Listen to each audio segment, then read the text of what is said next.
So now we have an educational presentation by Sister Safa welcoming Ramadan. Assalamualaikum, everyone. Thank you, Arwa. I'm just going to share my screen. Okay, so just as a heads up, I'm going to ask you guys to participate a lot whenever you can throughout our presentation. If there's no volunteers, unfortunately, I will pick on you, but it's okay. We're all one big family over here, so no need to be nervous. But again, if you can just raise your hand whenever you want to chime in, that'd be really nice. So we're gonna be talking today about how to prepare for Ramadan. Ramadan, like time flies by. Everyone was talking about the Makra'ah earlier, and I was remembering that as well. And then time flew, and we're back soon, Ramadan next month, inshallah. So before we get started, I have some questions for you guys about Ramadan. So we had, Brother Zishan and also Brother Muhammad talk a little bit about Ramadan, but what do you guys know? So my first question is, Ramadan is the blank month in the Islamic calendar, and you have options A, the 9th month, B, the 10th month, 5th month, and C, the 3rd month, and D, the 12th month. So would anyone like to try to take a guess? You can raise your hand if you want. Sure, the Sakit family. Is it A, the 9th?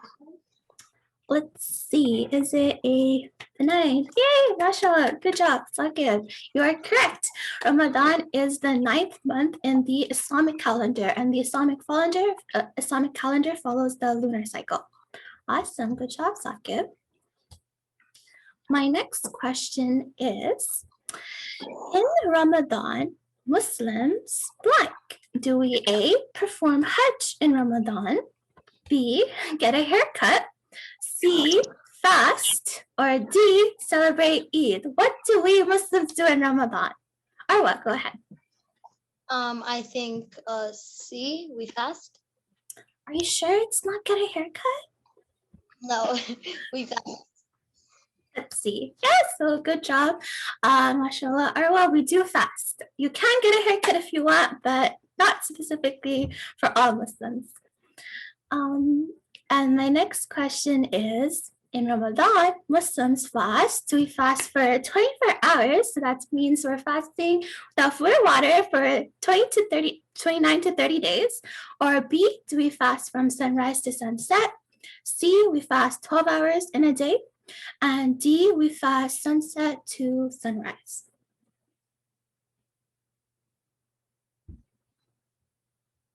Yeah, Ruqayya, is that Ruqayya? B. B, sunrise to sunset. Are you sure? Family locked in? Everyone's in agreement? Yeah, let's see. Yay, good job, the Sharif family. So yes, we fast from sunrise to sunset. Please do not be fasting 24 hours. I would be really concerned for you. And that is again from Fajr to Maghrib. Awesome, good job. A little bit of a harder question, but hopefully, we get it right. Which holy book was revealed in the month of Ramadan?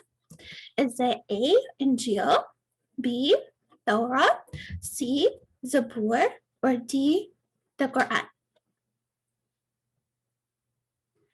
And I'm going to try to ask some different people if possible. So how about Ahila, do you want to take a guess? The Quran. Let's see.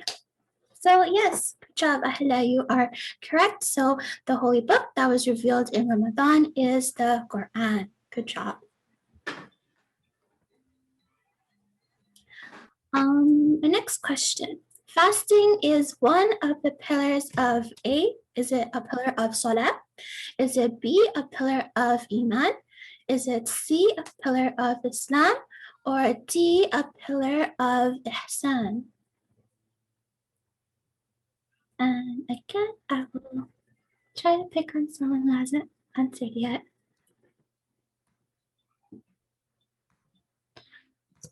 Usayla, do you want to try to take a guess? Okay. Okay. Islam. C. C, Islam, are you sure? Yes. Yes, you sound very confident. Let's see. So yes, it is C. Good job, Usayla. It is C. Ramadan is one of the pillars of Islam. Thank you. And my last question, it's a little bit harder. So we can make this a family question, okay? So you can ask your parents, and it's not going to be cheating. The last question is, there is a special door. There's a special door in Jannah for the people who fast. And this door has a name. And the name is either a Hajj, B, Rayyan, C, Dhikr, or D, Iman. And I'm gonna ask Ashadia, Hamdia, you guys can ask your parents, you guys can ask anyone else in the room. It can be a family answer. Nice. Me. Ashadia and Amdia, they're still playing. Oh, okay, no worries. Brother Hafiz, do you wanna take a guess?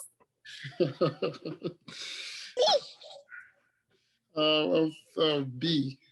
B, Rayyan, okay. Oh, I'm sorry, I saw Dr. Khalid's family also want to take a guess. Go ahead. We also didn't hear from you guys as well. It's called Babur Rayyan. It's B. B, let's see, we have two votes. We have two family votes for B, Rayyan, and that's C. So it is, mashallah, we have such a bright and smart one big family. Everyone got all the questions right, mashallah. Good, you guys should all give yourselves a round of applause. Really good, mashallah. So now, maybe more so for the adults, maybe more so for the teens, I have a question now for you guys. Now it's your turn to shine. What are some benefits of planning ahead? So maybe you can say, you know, something specific like why should you plan ahead? Why should you goal set or something like that? Or you can share a personal experience of how when you planned ahead, results were good, bad. And again, I'll just look for any hands raised, or I'll pick on people. Arwa, go ahead. So planning ahead, I see the benefit in planning ahead is knowing all the consequences you will face, and also knowing like what you will get as a result. Like for example, when Sheikh Ashraf or Imam Ashraf decided to start the CAU, he planned ahead that for example, we're gonna have one big family, or we're gonna have like this much people, we're gonna have like, if it weren't just no, I want to buy some houses, I want to put some people, like that, it wouldn't work out. So planning ahead, like you kind of get advantage to what you're trying to do, or advantage to your goal.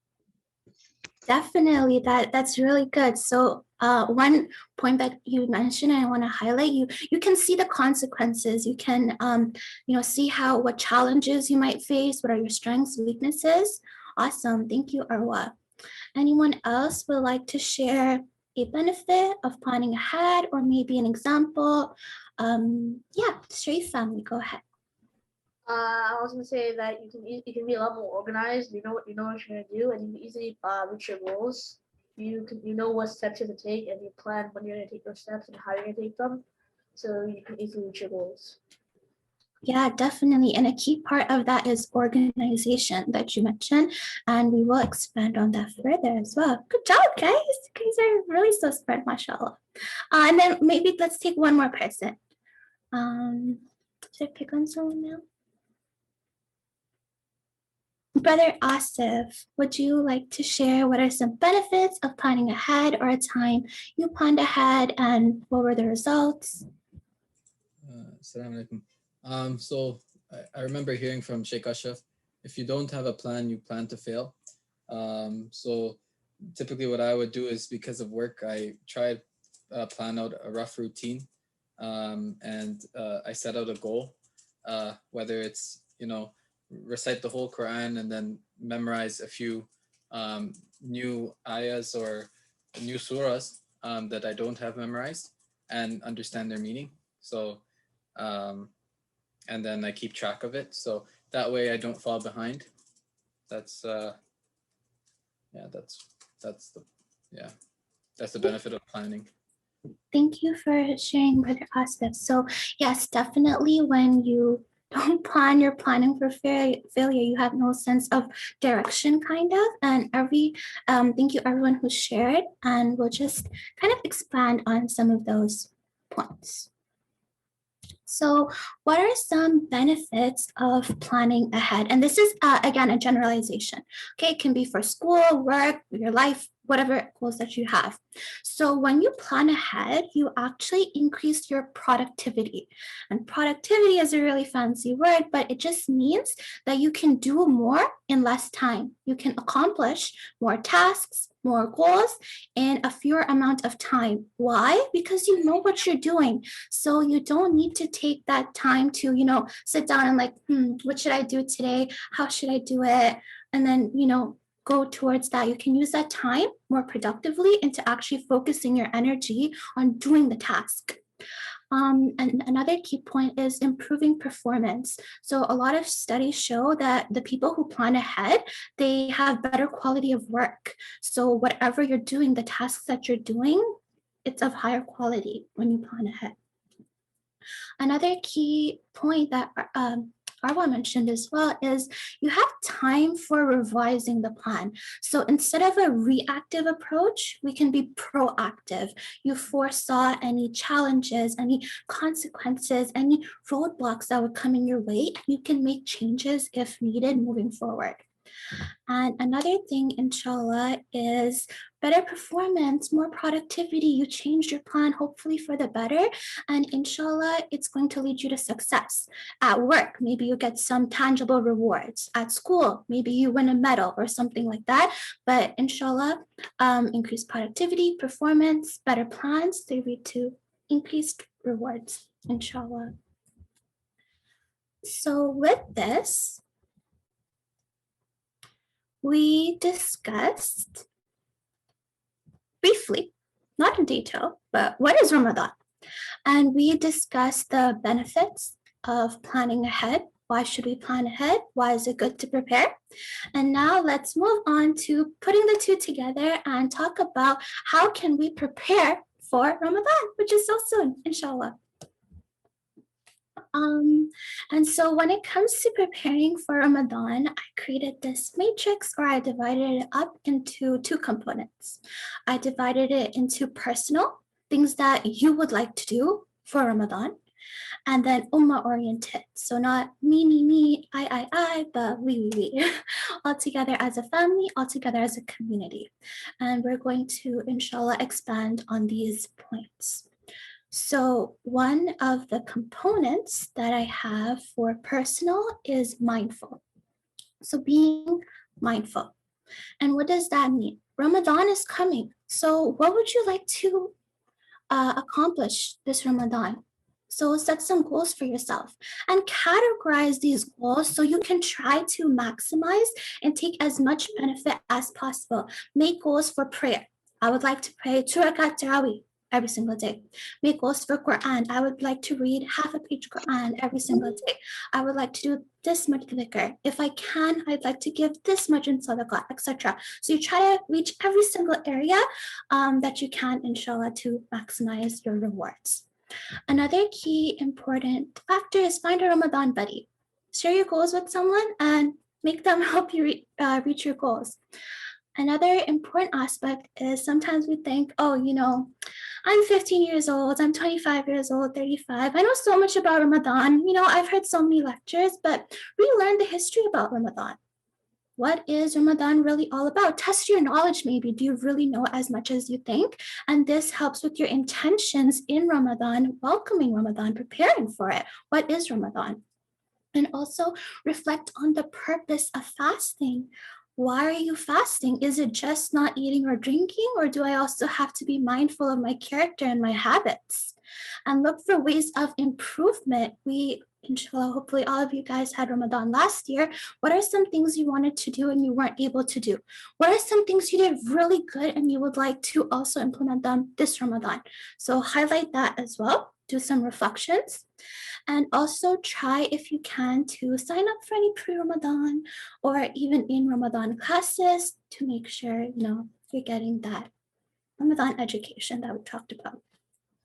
So I'm going to pick on someone and the following slides.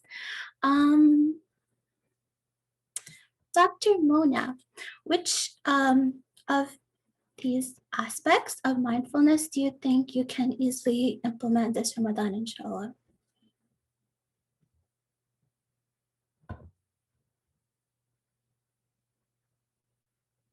Or Ashadia, Hamdia, you guys, Brother Hafiz's family, you guys raised your hand. You can also go ahead. I have a question. Mhm. So we have to pick from the personal mindful. Yeah. What do you think that you can set some Ramadan goals for yourselves? Do you think that you can learn about Ramadan? Which of these things do you think you can do this Ramadan? Reflecting on the purpose of fasting.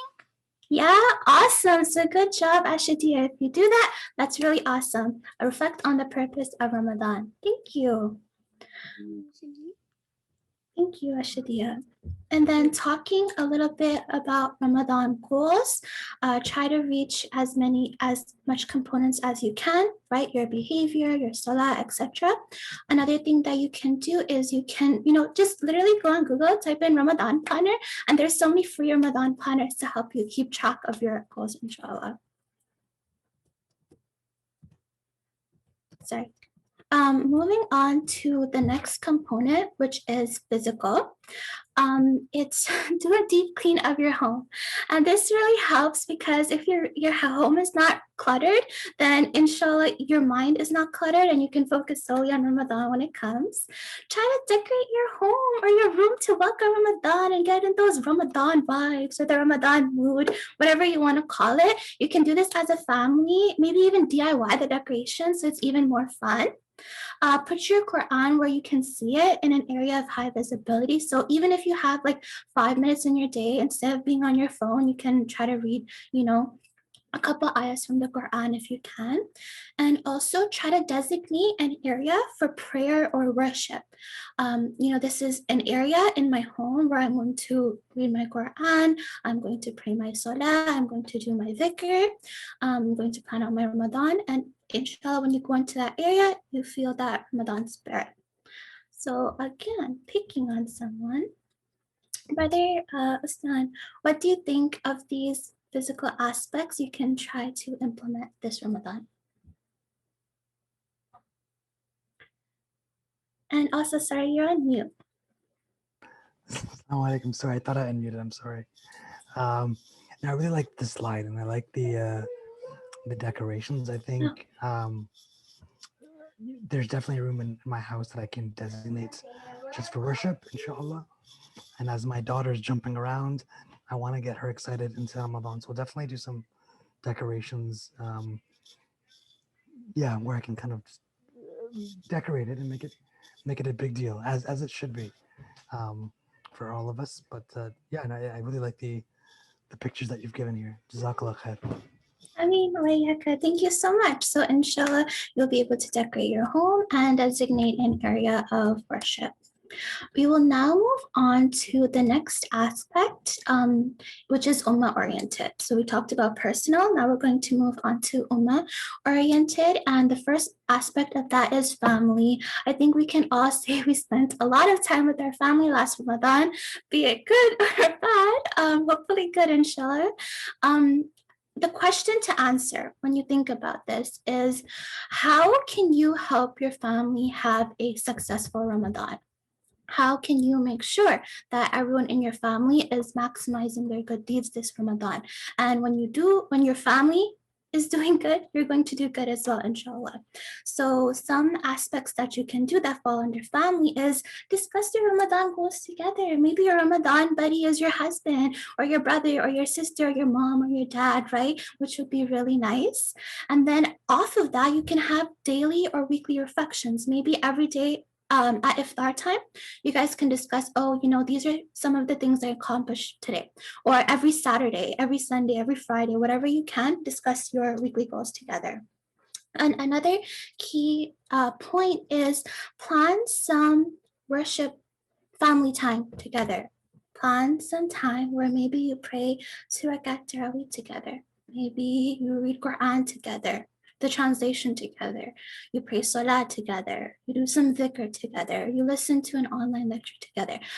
Find, even if it's 15 minutes, what are you going to do together as a family to ensure that everyone in your family is getting rewards this Ramadan? Another thing that you can do is create a suhoor, iftar, meal prep schedule. So again, that time that you take during your fast, what should I make? What should I make? What would they like? What would they wouldn't like? You have that done from before, and that time you can use now for mindfully in Ramadan. I'm going to ask Sister Sultana, what is something that you think is doable from these aspects of family? Definitely, I think the daily or weekly reflections, I think we could do that maybe right around just before iftar time, maybe making a dua together, going over the seerah of the Prophet, something like that. I think that would be doable. Awesome. Thank you for sharing. So see, all of these things that I'm mentioning, a part of them are doable. Okay, at least one aspect of them, inshallah. Moving on to the second category of ummah is community, right? And I'm sure we all missed seeing our Muslim brothers and sisters last Ramadan. And now this time, the question to answer is, how can you positively impact your community this Ramadan? Can you do a form of Ramadan education in your friend group at school or at work? So an example of this is one of your friends is not Muslim. Everyone, even if you're not Muslim, everyone kind of hears like, oh, that month of fasting where not even water happens. So all these assumptions that maybe your friend has, you can answer. Or something that I used to do when I was in school, I'd ask my teacher, hey, can I just have 5 minutes at the beginning of class? I want to explain to my class what Ramadan is about. And definitely you can do that in your workplace as well. I'm sure they would allow it. Another aspect is Ramadan food drives.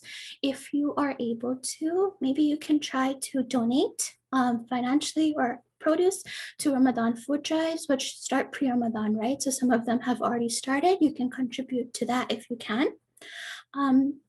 Another key aspect is you can create halaqas or Ramadan classes yourself if you're able to. That'd be really nice. Or you can sign up for existing ones, right? For any classes that are running in Ramadan.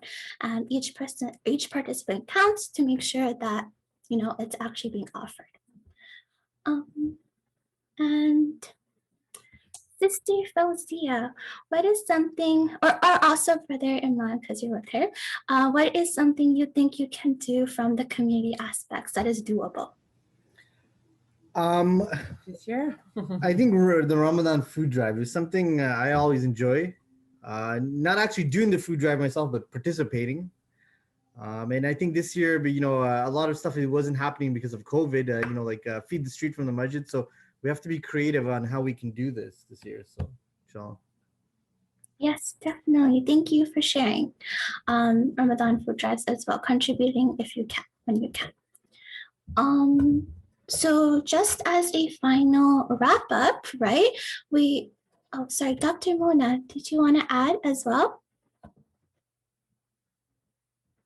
I saw you raise your hand. I want to share something with you because Alhamdulillah, I try to teach a non-Muslim about Ramadan because in my course, they asked me a lot of questions about Ramadan, why when I are fasting, how about if you drink only water? I try to tell them that Ramadan is meaning for us to feel the poor people, how they are suffering, how they are feeling.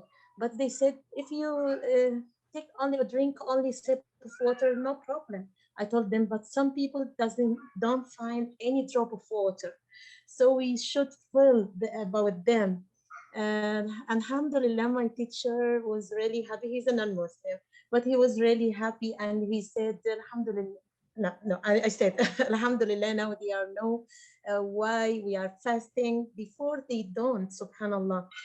Also, I hope my neighbor too to know what's Ramadan when I share my iftar with them and give them some dates and tell them we eat it because our prophet used to start his iftar or break his fasting by the dates. It's really good to your stomach. Try to eat it in the morning. And Alhamdulillah, all of them are happy. And now they like me to explain to them about Ramadan. Alhamdulillah, I'm so happy about that. I want to share this with you. Okay. Thank you so much for sharing, Dr. Mona. And this all goes back to like our friend group, any classes that we're participating in, right? Because they see Islam through our perspective, and inshallah we can share our knowledge with them. And Ashadia, go ahead. Do you want to add as well? Well, yeah. And like another way to like do it is to like, if you go to bed like early, then it'll be easier to like wake up and then, yeah. Okay, thank you. Yeah, so plan ahead of time. Thank you, Ashadia. So just as a recap, as a summary, when preparing for Ramadan, we can focus on ourselves mindfully and our physical environment. We can also focus on our ummah, and we can think of our family, and we can see how we can impact them as well as our community. And with that, we have discussed very briefly about Ramadan, about the benefits of preparing or planning ahead. And I hope that, you know, some of the aspects that I shared about preparing for Ramadan, they're doable and we try our best to implement them, inshallah. Jazakallah khair for listening. Jazakumullah khairan.